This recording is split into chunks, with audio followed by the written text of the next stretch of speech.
आदरणीय प्यारी सात संगत जी, प्यार से कहिए धन निरंकार जी। सात संगत जी, जब भी हम बात करते हैं माफ़ी की, तो मन में यही भाव कि हम अपने लिए तो हमेशा उम्मीद करते हैं कि अगर मुझसे कोई गलती हो जाए तो वो हमें माफ़ कर दिया जाए, लेकिन क्या हम वही भाव दूसरों के लिए रख पाते हैं? तो दासी, आज एक छोटी सी कहानी के माध्यम से कि एक राजा होते हैं और उनके राज्य में बहुत सारे लोग रह रहे होते हैं।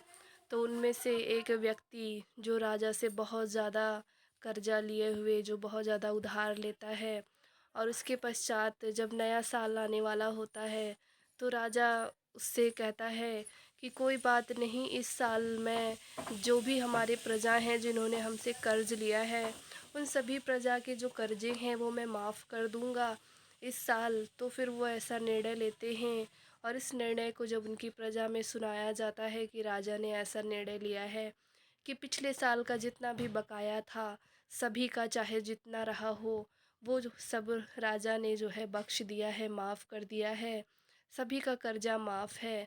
तो फिर वही बात कि प्रजा में हर्षोल्लास की भावना, और वहीं सब लोग राजा की तारीफ़ कि राजा कितना दयालु, कितने अच्छे, कि ऐसे भाव उन्होंने कि सबका कर्जा माफ़ कर दिया।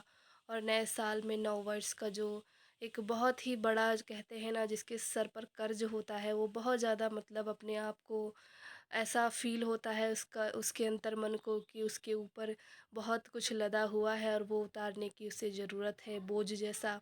और फिर वही बात कि एक व्यक्ति राजा के ही मतलब राज्य में एक व्यक्ति दूसरे व्यक्ति से लड़ाई कर रहा, वो कह रहा कि तुमने पहला व्यक्ति दूसरे से कह रहा कि तुमने मेरे से 100 रुपये उधार लिए थे और 100 रुपये मेरे दे दो।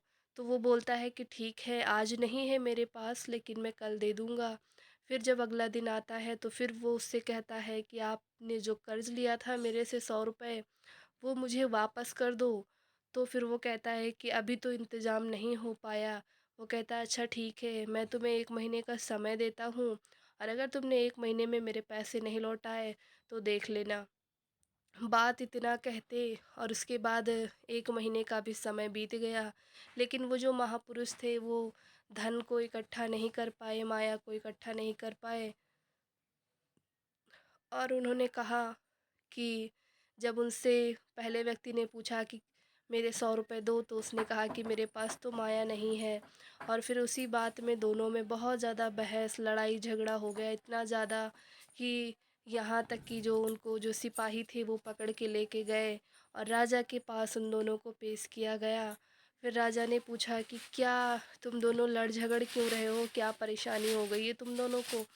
तो फिर पूरी बात को, समस्या को बताते हुए जो दूसरा व्यक्ति होता है वो बताता है कि मैंने इनसे 100 रुपये उधार लिए थे और इन्होंने अभी तक कर्ज चुकाया नहीं, मैं अभी तक कर्ज नहीं चुका पाया इनका, और मेरे पास अभी धन रूप में नहीं है माया कि मैं इनका 100 रुपये देकर इनका कर्ज चुका सकूं। तो फिर आगे से राजा कहते हैं कि मैंने तो लाखों लाख रुपए तेरे, पहले व्यक्ति से कहते हैं कि मैंने तो लाखों लाख रुपए तेरे माफ़ कर दिए, तेरा तो इतना ज़्यादा कर्जा था कि अगर मैं बदला लेने पे आता तब तो मेरे राज्य में ही नहीं रहने लायक था, और फिर मैंने तुम्हारा इतना बड़ा कर्जा माफ़ कर दिया, तो क्या तुम 100 रुपये जो कर्ज इसने लिया क्या माफ़ नहीं कर सकते? फिर बात वही कि हम क्या सीखते हैं, हमने राजा ने हमारे कर्जे को माफ़ किया तो हमने उससे क्या सीखा?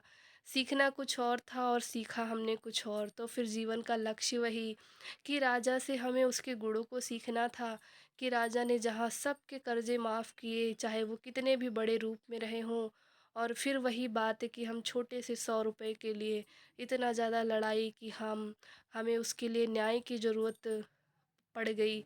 तो फिर बात यही समझ आई कि कहीं हम भी तो उसी कैटेगरी में नहीं आ रहे, कि अगर हमने किसी महापुरुष की किसी भी रूप में सहायता की है, तो कहीं अगर ऐसे भाव मन में बन रहे कि वो नहीं दे पा रहा, तो शायद उसकी हालत ऐसी नहीं होगी। और फिर हमें सब्र रखना है कि हो सकता है समय आने पर वो दे देगा, और फिर उसको माफ़ी दे देनी चाहिए, वहीं पर उस बात को ख़त्म करना। तो सीख यही मिलती है कि जो सीखना है हमें वही सीखें, अच्छी आदतों को सीखना है तो हम उन्हीं को सीखें, और वही जो आत्मीय गुण हैं उनको ही अपनाएं जीवन में, वही हमारे लिए सर्वोपरि है। और सद्गुरु भी यही सिखला रहे। धन्यवाद।